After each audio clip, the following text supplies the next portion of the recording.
Alors allons-y maintenant pour le traitement des tags.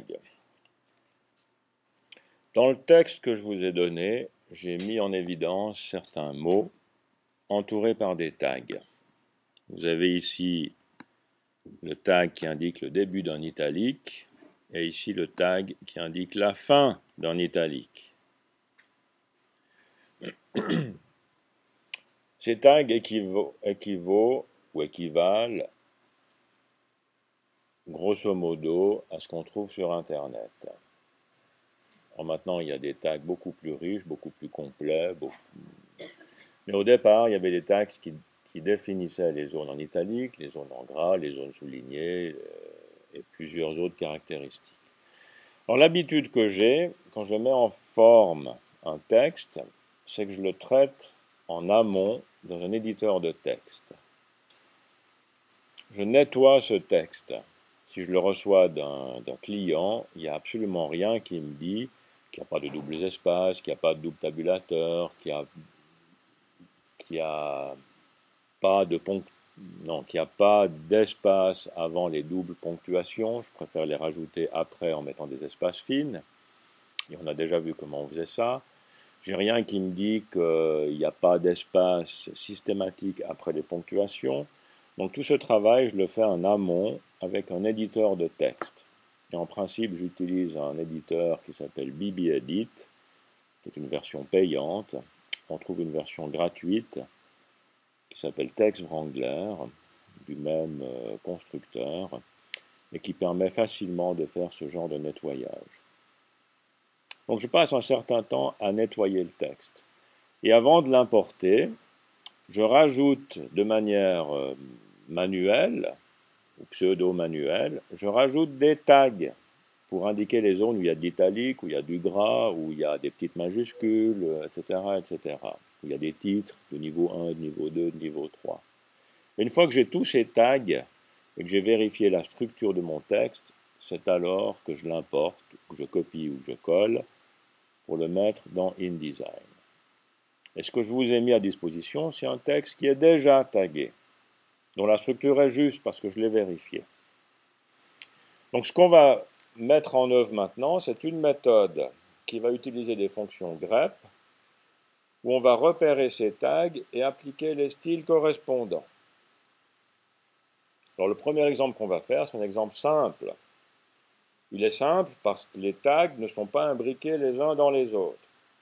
Je définis de l'italique ou éventuellement du gras. Ici, j'ai que de l'italique. Alors j'ai même rien besoin de sélectionner en fait. Je suis dans mon document, je prends une fonction de recherche et remplacement et je choisis la partie qui s'appelle grep. Ici, je peux chercher des éléments textuels. Ici, je peux chercher des éléments textuels qui contiennent des fonctions grep, santé.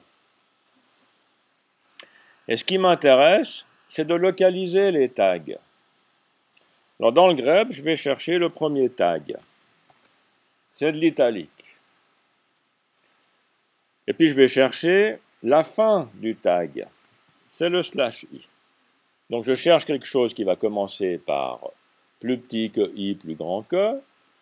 Et puis à un moment donné, je vais chercher le plus petit /i plus grand que. Et puis entre les deux, c'est là où on va intégrer une fonction grep.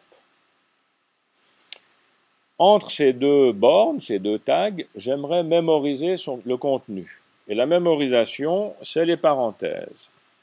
Je mets une parenthèse qui s'ouvre, une parenthèse qui se ferme. Et dans les parenthèses, je vais chercher une séquence de caractères. Et pour dire j'aimerais chercher quelques caractères, ou éventuellement n'importe quel caractère sauf certains caractères, ça s'indique entre des crochets. Vous voyez comment je remplis ceci. Je mets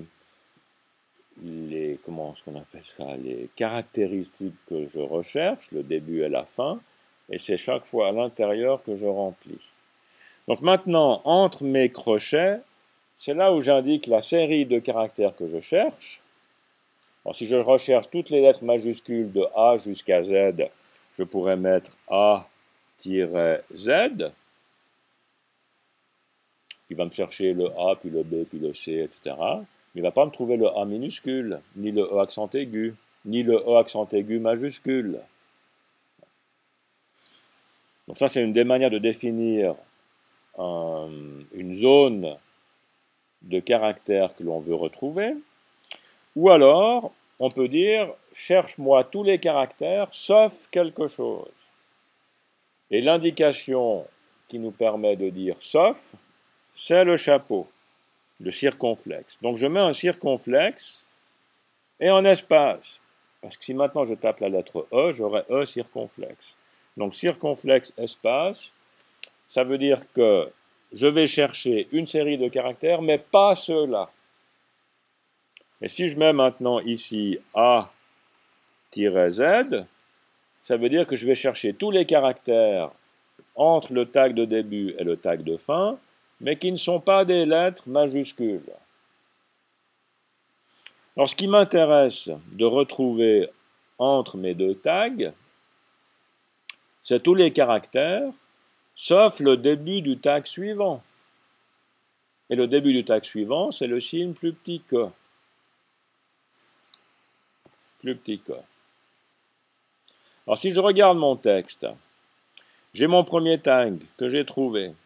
Je cherche tous les caractères qui ne sont pas le signe plus petit que celui-là.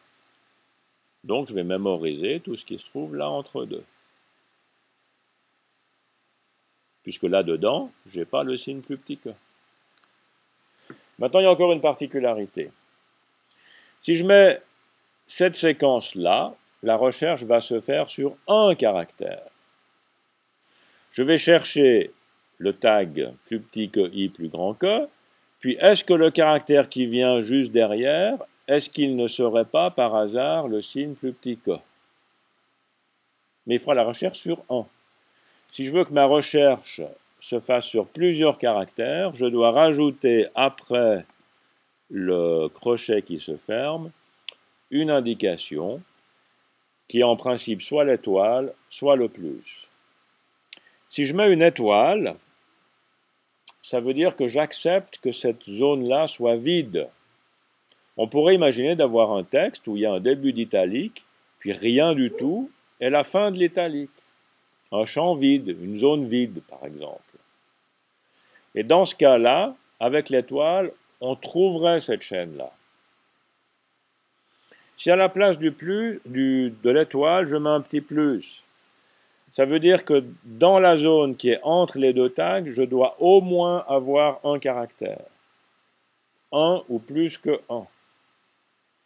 Si je mets l'étoile, j'accepte qu'il y en ait 0 ou plus que 0. Donc dans certains cas, c'est judicieux de mettre l'étoile, parce qu'on pourrait avoir des champs qui sont vides. Et dans certains cas, c'est judicieux de mettre le plus. Ça nous permet de localiser tous les champs dans lesquels il y a au moins un caractère. Dans mon exemple, on va utiliser le plus. Voilà, on peut vérifier si ça marche maintenant. Donc j'utilise le bouton rechercher et il nous met en évidence la première séquence qu'il a trouvée. Et on voit bien qu'on démarre sur le tag i et qu'on finit sur le tag /i. Et qu'il a aussi sélectionné tout ce qui se trouve au milieu. Donc la fonction de recherche fonctionne. Maintenant, il faut remplacer ça par quelque chose. Et on va remplacer le contenu de ce qu'on a trouvé par ce qu'on a mis en mémoire. Et ce qu'on a mis en mémoire, c'est ce qui se trouve entre les parenthèses. Et pour dire « récupère-moi ce que j'ai mis entre les parenthèses », on a ceci dans le petit bouton qui est ici, sous la fonction « trouver », et j'aimerais récupérer la première position que j'ai trouvée. Alors, je ne sais pas ce que c'est trouver texte, mais je sais ce que c'est trouver 1, 2, 3, 4, 5, etc. Je vais mettre trouver 1,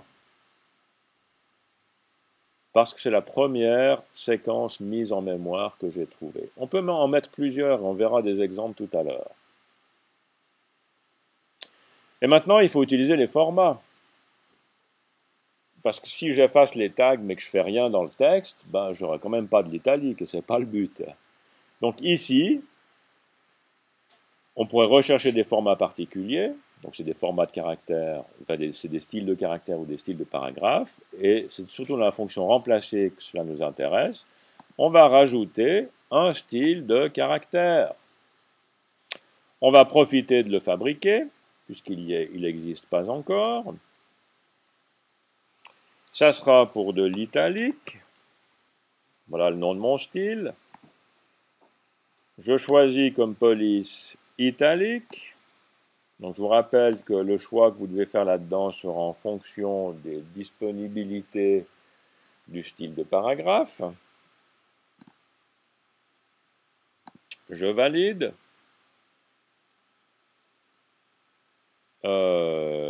Et j'ai créé mon style. J'ai juste mis de l'italique et c'est tout. Le style est ici. Le style s'est rajouté là. Et maintenant, si je fais remplacer,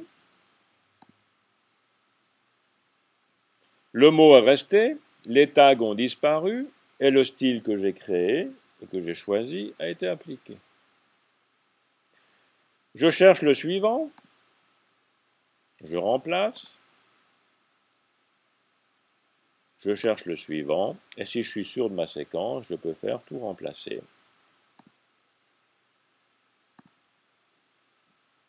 Et voilà mon texte. Voilà pour cette première explication pour une séquence grep simple. Et on verra après comment est-ce qu'on va gérer des styles qui sont imbriqués les uns dans les autres. Je m'arrête là.